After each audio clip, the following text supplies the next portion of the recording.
JDU में हुई बगावत, नीतीश कुमार के छूट रहे हैं पसीने। विधानसभा चुनाव के लिए बनाई थी टीम, लेकिन पड़ गई फूट। नाराज नेताओं को मनाने के लिए दो और टीम बनाई गई। ललन सिंह को नीतीश ने नहीं दी कोई जिम्मेदारी। बिहार जेडीयू में अजीब से हालात दिखाई दे रहे हैं। नीतीश कुमार जो सोचते हैं वो होता नहीं है, और जो होता है या हो रहा है वो नीतीश के हिसाब से नहीं हो रहा है। सबसे बड़ी बात तो ये है कि नीतीश का बस भी नहीं चल रहा है। ना तो सहयोगी को साध पा रहे हैं और ना ही विरोधी को जवाब दे पा रहे हैं। एक तरफ नीतीश कुमार खुद को सेकुलर नेता बताते हैं, लेकिन इस समय जिस दल का साथ लिए हुए हैं वो संविधान की प्रस्तावना से ही सेकुलर शब्द हटाने की बात कर रहा है। गनीमत यह है कि बीजेपी के पास लोकसभा में बहुमत नहीं है, लेकिन संविधान से सेकुलर शब्द अब तक हट गया होता। फिलहाल नीतीश कुमार की चिंता सहयोगी या विरोधी ने नहीं बढ़ाई है, बल्कि इस बार चिंता का कारण अपने बने हुए हैं। पार्टी के नेताओं की नाराजगी नीतीश की चिंता की बड़ी वजह बन गई है। नीतीश कुमार की पहली कोशिश तो ये ही थी कि चुनाव 2024 में ही करा लिए जाएं। लोकसभा चुनाव के साथ ही विधानसभा चुनाव कराना चाहते थे, लेकिन बीजेपी इसके लिए तैयार नहीं हुई। अब चुनाव को लेकर कहा जा रहा है कि अगर उपचुनाव में एनडीए सभी चारों सीट जीत जाता है तो शायद दिल्ली के साथ बिहार के भी विधानसभा चुनाव करा लिए जाएं। नहीं तो बात अगले साल के आखिरी तक जाएगी, यानी बिहार में चुनाव समय पर ही होंगे। चुनाव से पहले नीतीश ने तैयारियां शुरू की, टीमें बनाई, लेकिन ये टीम जेडीयू में बगावत का कारण अब बनती दिख रही है। तो कैसे अपने ही दांव में फंसते दिखाई दे रहे हैं नीतीश कुमार? इसी सवाल पर हम अपनी रिपोर्ट में करेंगे चर्चा, तो वीडियो को आखिर तक जरूर देखें। बिहार में अगले साल नवंबर में विधानसभा चुनाव होना तय माना जा रहा है, यानी ठीक एक साल बाद बिहार में विधानसभा चुनाव का शोर मचेगा, और इस चुनाव की तैयारी सभी दलों की तरफ से अभी से ही कर दी गई है। विपक्ष इस कारण से तैयारियों में जुटा है क्योंकि उसे लगता है कि नीतीश और बीजेपी का भरोसा नहीं है, कभी भी चुनाव का ऐलान करा सकती है। इसलिए सभी दल चुनावी मोड में दिख रहे हैं। बिहार में 4 सीटों पर होने वाले विधानसभा चुनाव सभी के लिए लिटमस टेस्ट माने जा रहे हैं, इसलिए पूरी ताकत झोंकी जा रही है। एनडीए की तरफ से नीतीश कुमार की जेडीयू सिर्फ एक सीट पर चुनाव लड़ रही है, लेकिन नीतीश ताकत चारों सीटों पर लगाए हुए हैं। साथ ही विधानसभा चुनाव की तैयारी में भी जुटे हुए हैं। विधानसभा चुनाव 2025 के लिए नीतीश कुमार ने जेडीयू की 5 टीमें बनाई थी। राजनीतिक गलियारों में इसे नीतीश कुमार की चुनावी सेना कहा जा रहा था, जिसकी अगुवाई जेडीयू के वरिष्ठ नेताओं को सौंपी गई थी। टीम में कई वरिष्ठ और अनुभवी नेताओं को जगह मिली थी, लेकिन जैसे ही लिस्ट जारी की गई वैसे ही कई नेताओं की नाराजगी की खबरें आना शुरू हो गई। कई बड़े नेताओं के नाम ही नहीं थे, तो कई चाहते थे कि उन्हें महत्वपूर्ण जिम्मेदारी मिले, लेकिन लिस्ट में उनका नाम बहुत नीचे दिख रहा है। इसकी वजह से जेडीयू में हलचल मच गई। नाराजगी बगावत में तब्दील होने की खबरें आने लगी, जिसके बाद जेडीयू ने 2 और टीमों की घोषणा की, जिसमें कई नाराज नेताओं को शामिल कर लिया गया है। जेडीयू के प्रदेश अध्यक्ष उमेश कुशवाहा ने 2 और टीम और उसमें शामिल सदस्यों की लिस्ट जारी की है, और इसमें उन लोगों को जगह दी गई है जो नाराज बताए जा रहे थे।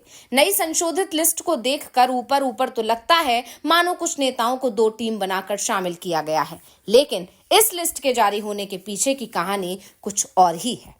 बताया जा रहा है कि नाराजगी इस कदर थी कि जिन नेताओं को जगह नहीं मिली थी उन नेताओं ने अपनी बात जेडीयू के टॉप नेताओं के साथ साथ मुख्यमंत्री नीतीश कुमार तक पहुंचा दी थी।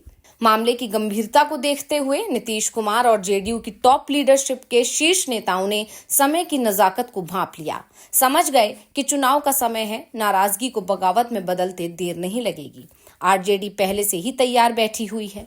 नाराज नेताओं को वो अपने पाले में करने की कोशिश में है। लोकसभा चुनाव में भी ये दिखाई दिया था, जब जेडीयू के नाराज नेताओं को लालू यादव ने अपने पाले में कर लिया था, और अब विधानसभा चुनाव से पहले भी आरजेडी की तरफ से जेडीयू में सेंधमारी की कोशिश हो रही है। ऐसे में पार्टी नेताओं को पद देकर मनाने की कोशिश हो रही है। जेडीयू का मानना है कि नाराज नेताओं को टीम में शामिल कर लेने भर से माहौल बदल जाएगा और जेडीयू चुनावी तैयारियों में जोर शोर से जुट जाएगा। बता दें कि 2 नई टीम जो बनाई गई हैं उसमें एक टीम की अगुवाई वरिष्ठ नेता विजेंद्र यादव कर रहे हैं। इनकी टीम में नरेंद्र नारायण यादव, देवेश चंद्र ठाकुर, आलोक सुमन, दिलेश्वर कामत, गुलाम रसूल, संतोष कुशवाहा, लक्ष्मेश्वर राय, श्वेता विश्वास को शामिल किया गया है। वहीं दूसरी टीम की अगुवाई अशोक चौधरी कर रहे हैं, जो पहले रामनाथ ठाकुर की टीम में थे, लेकिन अब उनकी अगुवाई में टीम बनी है। इस टीम में मंत्री सुमित सिंह, संजय सिंह, खालिद अनवर, संजीव श्याम सिंह, अजीत चौधरी, रीना यादव, भगवान सिंह कुशवाहा और कौशलेंद्र शामिल हैं। इससे पहले नीतीश कुमार ने 5 टीमें बताई थीं। पहली टीम को लीड जदयू के राष्ट्रीय कार्यकारी अध्यक्ष संजय कुमार झा कर रहे हैं। दूसरी टीम की अगुवाई जल संसाधन एवं संसदीय कार्य मंत्री विजय कुमार चौधरी कर रहे हैं। एक टीम उमेश सिंह कुशवाहा के नेतृत्व में बनी है, जबकि ग्रामीण विकास मंत्री श्रवण कुमार के नेतृत्व में चौथी और 5वीं टीम का नेतृत्व केंद्रीय कृषि राज्य मंत्री रामनाथ ठाकुर को सौंपा गया है। लेकिन इस टीम में ललन सिंह, विजेंद्र यादव और महेश्वर हजारी, खालिद अनवर, गुलाम गौस से लेकर भगवान सिंह कुशवाहा और संतोष कुशवाहा जैसे बड़े नेता नहीं थे। अब नई टीम बनाकर पार्टी के अंदर नाराजगी को कुछ कम करने की कवायद की गई है। नीतीश कुमार ने 2 नई टीमें तो बना दी, लेकिन पार्टी के अंदर नाराजगी अभी भी बनी हुई है, क्योंकि ललन सिंह को किसी भी दल का नेतृत्व नहीं सौंपा गया है। टीम में जगह तो मिल गई है, लेकिन नेतृत्व उनके हाथ में नहीं है।